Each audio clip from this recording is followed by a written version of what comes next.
अस्सलाम वालेकुम फ्रेंड्स, कैसे हैं आप? उम्मीद करती हूँ आप खैरियत से होंगे। आज की वीडियो में हम वो एवोकाडो से बनने वाली एक डिप बनाने जा रहे हैं गुआकामोले।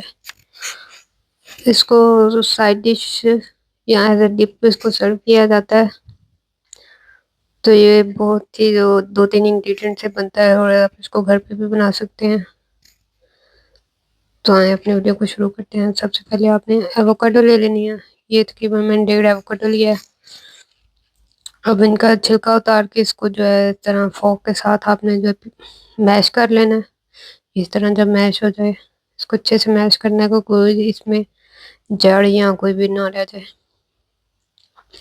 ये बिल्कुल ये देख लें फाइनली। जो आप इसमें टमाटो डालने हैं, बहुत मोटे मोटे आपने नहीं डालने क्योंकि ये डिप है तो इसमें फिर वो मुंह में आते हैं। और इसमें जो प्याज आपने डालने हैं ना, वो कोशिश करनी है कि पहले उसको जो है ना लेमन में भिगो के रखें ताकि उसका टेस्ट जो है कम हो जाए प्याज का। फिर उसमें आपने सॉल्ट और पेपर डाल देना है। थोड़ा और लेमन जूस आपने डालना है और फिर इसको अच्छे से आप मिक्स करें। अगर आप चाहें तो आप थोड़ा सा ऑलिव ऑयल भी डाल सकते हैं। ये लीजिए आपका गुआकामोले रेडी है। आप इसको एक बार ज़रूर ट्राई करें। अगर आपको मेरी वीडियो अच्छी लगी है इसको लाइक करें, मेरे चैनल को सब्सक्राइब करें। मिलते हैं अगली वीडियो में। अल्लाह हाफिज़।